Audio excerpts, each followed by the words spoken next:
Biglang may napansin ang isang lalaki na kakaiba. Isang barkong Ruso ang biglang lumitaw sa gitna ng New York City. Akala ng lahat ay isa lamang itong karaniwang malakas na pag-ulan. Tila hindi nila napapansin na ang tsunami ay papalapit na sa Statue of Liberty. Ang buong tubig dagat ay humahagupit patungo sa buong New York City. Ngunit ang mga tao ay napakabagal pa rin. Papunta sa mas mataas na lugar ng library. Hindi nila inaasahan na isang segundo pagkatapos ay tumama na ang isang tsunami. Nalubog ang malaking tulay sa syudad ng mga sasakyan sa pangunahing kalsada, bigla na lang. Parang laruan na winasak ng tsunami. Hanggang sa may narinig na balita tungkol sa tsunami sa radyo. Nagsimulang mapagtanto ng mga tao at nagkagulong tumakas. Ngunit huli na ang lahat, nakita na lang na ang malalaking kalsada ay agad na binahan ng tubig dagat. Ang maliliit na tao ay parang mga langgam na lang sa oras na ito. Nagpupumiglas sa kamatayan bago ang sakuna. Sa oras na ito, hindi kalayuan sa sentro ng lungsod, isang babae ang natrap sa loob ng taxi. Kakaligtas lang niya nang mapansin niyang nahulog ang kanyang leather wallet sa sasakyan. Kaya naman, ang mabait na si Laura ay bumalik para kunin ito. Hindi niya inaasahan na malapit sa kanya, isang alon ng paparating. Nang makita ito ni Sam, mabilis siyang tumakbo. Para paalalahanan siya na tumingin sa likuran, pagkatapos ay pareho silang tumakbo papasok sa aklatan. Inakala ni Sam na ligtas na sila kapag nakapasok na sa aklatan. Ngunit hindi niya inakala na ang malakas na tubig dagat ay direktang pumasok sa loob.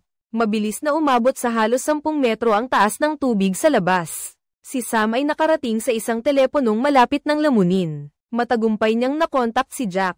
Si Jack ay isang sikat na meteorologist sa Amerika. Pinayuhan niya si Sam na manatili sa library dahil malapit nang pumasok ang Northern Hemisphere sa Ice Age. Biglang nahulog si Sam sa malamig na tubig dagat. Narinig ni Jack ang tunog ng teleponong nahulog sa tubig.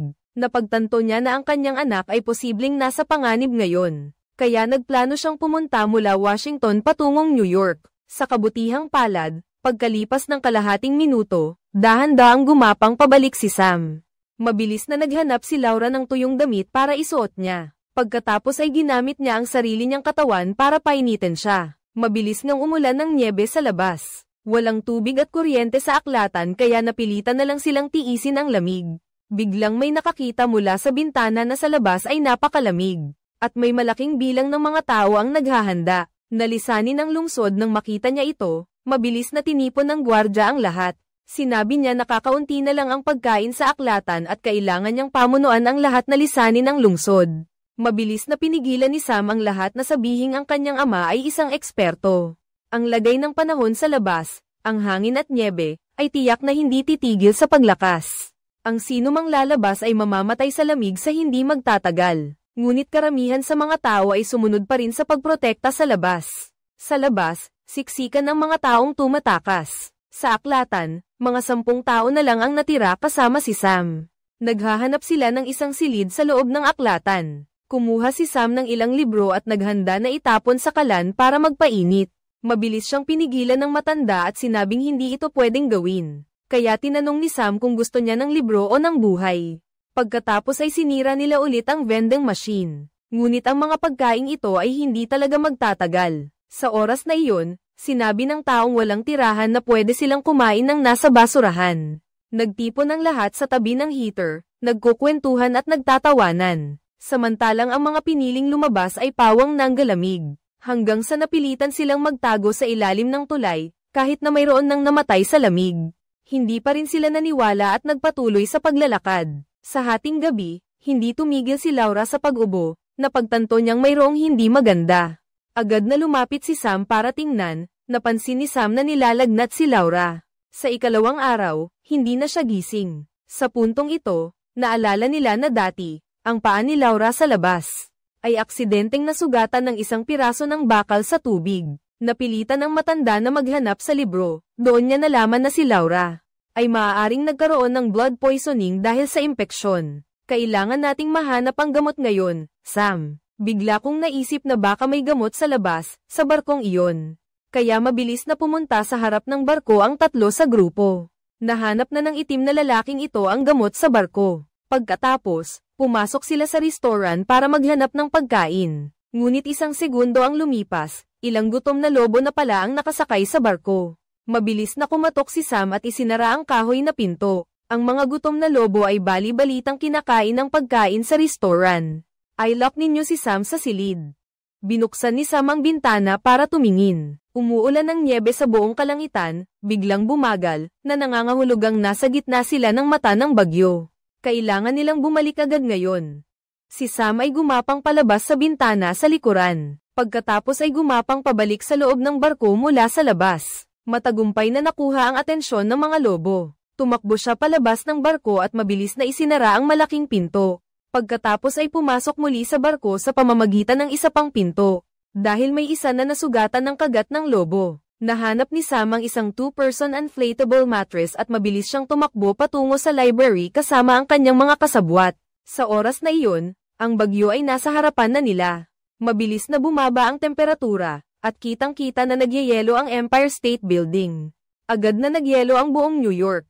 Mabuti na lang at sa huling sandali, nagtagumpay silang tatlo na makabalik ng mabilis at isara ang pinto. Sa oras na iyon, ang temperatura ay bumaba na sa negatibong 150 degrees Celsius. At ang lahat ng kanilang pag-asa ngayon, ay nakasalalay sa furry place na ito na pinapagana ng libro. Sa huli, isa itong kakilakilabot na kalamidad, na ginawang nagyelo ang buong hilagang bahagi ng mundo, na may temperaturang negatibong 150 degrees, sobrang lamig na pati ang masaganang lungsod ng New York ay naging isang lungsod ng yelo. Ang mga astronaut na tumitingin mula sa himpapawid ay namangha, nang makita nila ang mga ulap na parang 3 patong ng cotton candy na tila pumapalibot sa buong mundo. Kinunan niya ang pag-ikot ng atmosfera gamit ang infrared rays, at ipinadala ang mga larawan sa U.S. Weather Bureau. Pagkatapos ng pagsusuri, nalaman nila na ang atmosferang ito ay may diameter na 50 milya, at magdudulot ng pagbabalik ng mundo sa panahon ng yelo. Ang meteorologist na si Jack ay walang tigil na nakiusap sa Pangulo ng Amerika. Gumuhit si Jack ng linya sa mapa ng Amerika gamit ang kanyang panulat. Umaasa siyang mag-uutos ang Pangulo ng paglikas ng mga tao sa timog. Dahil ang mga tao sa hilaga ay hindi na makakaalis sa oras. At nagmungkahi na manatili na lang ang lahat sa bahay at magpainit ng maayos. Nag-utos ang Pangulo ng agarang paglikas ng mga tao. Milyon-milyong Amerikano ang sunod-sunod na nagtungo sa timog patungong Mexico. Sa oras na ito, si Jack ay hindi pa umalis patungong timog. Sa kabaligtaran, naghanap pa siya ng kagamitang pang-akyat para pumunta sa malamig na hilaga, dahil ang anak niyang si Sam ay nakakulong pa sa isang aklatan sa New York. Kailangang pumunta ni Jack doon mula Washington para iligtas ang kanyang anak, ngunit hindi pa siya nakakalayo nang lalong lumalakas ang malakas na snowstorm. Na seryosong hamarang sa paningin ng kotse. Biglang nabangga ng kotse ang isang truck na natatakpan. Nang makapal na yelo sa harap, wala nang daan para makapagpatuloy pa ang kotse. Kaya napilitan silang maglakad, umaakyat sila, hindi ito ang kalsada. Ngunit sa bubong ng isang gusali, makikita kung gaano kalakas ang pagbagsak ng nyebe noon. Biglang nag-crack ang salamin sa bubong ng gusali. Si Jack at ang kanyang mga kasabwat ay direktang nahulog sa ibaba. Mabuti na lang at 3 silang nakahawak sa isang lubid na patungo sa unahan.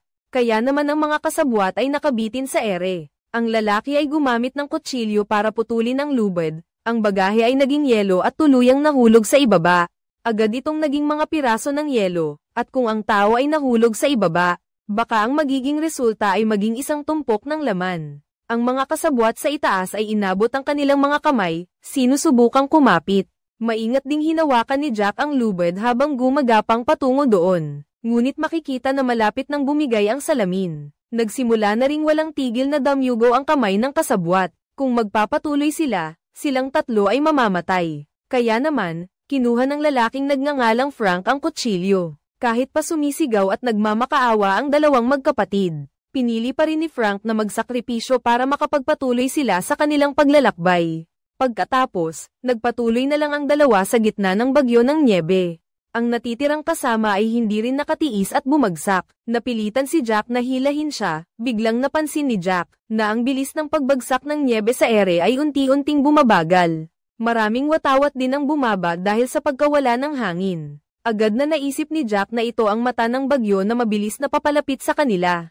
Sa gitna ng mata ng bagyo, ang temperatura ay bababa ng 10 degrees bawat segundo. Mabilis niyang inihagis ang kasama sa loob ng isang gusali. Pagkatapos, dumating nga ang napakalamig na temperatura. Ang Empire State Building ay talagang nagyelo, lahat ng gusali sa New York ay nagyelo. Mabilis na pumasok si Jack sa gusali at hinayla ang kanyang mga kasamahan sa isang maliit na silid.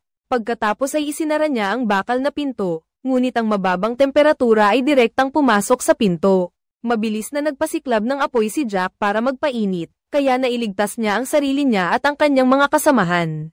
Nang magising ang kanyang mga kasamahan, ang buong opisina ay nababalutan na ng yelo at nyebe. Ang mata ng bagyo ay nakalampas na, ngunit sila ay 40 milya pa ang layo mula sa Manhattan. Nagpatuloy silang dalawa sa paglalakad sa puting-puting bagyo. Hindi alam ni Jack kung nasaan na sila, kaya ginamit niya ang kanyang snowboard para hampasin ang sasakyan sa tabi nila. Pagkatapos kinuha ni Jack ang makina para matukoy ang lokasyon. Sa puntong ito, napagtanto ng dalawa na ang lupa ay puno ng mga taong namatay sa sobrang lamig. At ang mga taong ito ay marahil ang naunang grupo na kasama ng anak ni Jack sa silid-aklatan. Hindi sila nakinig sa payo ni Sam. Ngunit iginiit pa rin na lumabas sa silid-aklatan, sa pag-aakalang makakalabas sila sa malamig na lungsod. Para maghanap ng paraan para mabuhay, ngunit hindi pa sila nakakalayo ng lumalakas ang bagyo.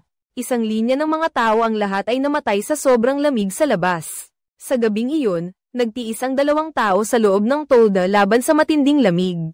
Sa puntong ito, gusto na sanang sumuko ng kasabwat, dahil akala niya patay na si Sam, ngunit ayaw pa ring sumuko ni Jack. Pagdating ng ikalawang araw, sa wakas huminto na ang malakas na pag-ulan ng nyebe. Ngunit nang lumabas sila sa kubo, biglang nanigas ang dalawa, at sa harap nila ay lumitaw ang isang napakalaking barko ng pagpapatapon. Kalahati ng barko ay nakabaon sa makapal na nyebe. Ang estatwa ng kalayaan ay nasa harapan, sinuri ang reference object sa screen. Tinatayang ang kapal ng nyebe na ito ay hindi bababa sa 10 metro. Ang 2 tao ay walang tigil na naglakad patungo sa New York City at sa wakas ay nakarating sila. Ngunit sa oras na ito, ang lungsod ay wala na sa dating kasiglahan. Ang buong lungsod ay nababalutan ng kulay pilak. Ang walang katapusang lamig ay kumakalat sa lahat ng dako. Nakarating ang dalawa sa isang lugar at muling kinuha ang kanilang locator. Sa oras na ito, napagtanto ng kasama na ang aklatan ay nasa paanan nila.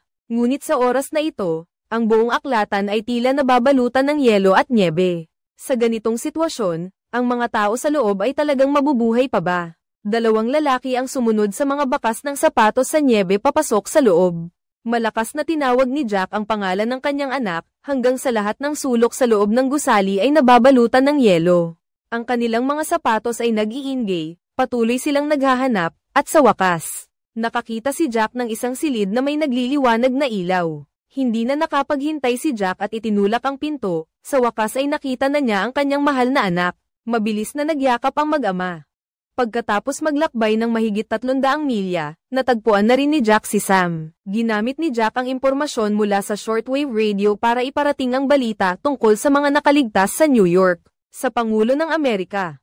Agad na nagpadala ang militar ng helicopter para sa rescue. Ang mga tao ay isa-isang umaakyat sa bubong para maghintay. Nalampasan na nila ang pinakamahirap na sandali. Muli silang isisilang na may kapayapaan at pag-asa. Pagkatapos kong mapanood ang pelikula, mayroon akong pakiramdam na ang sakunang ito ay hindi kathang-isip lamang, sa hinaharap ay posibleng mangyari ito. Kung nagustuhan ninyo, mangyaring mag-subscribe sa channel. Sige, paalam at magkita-kita tayo sa mga susunod na video.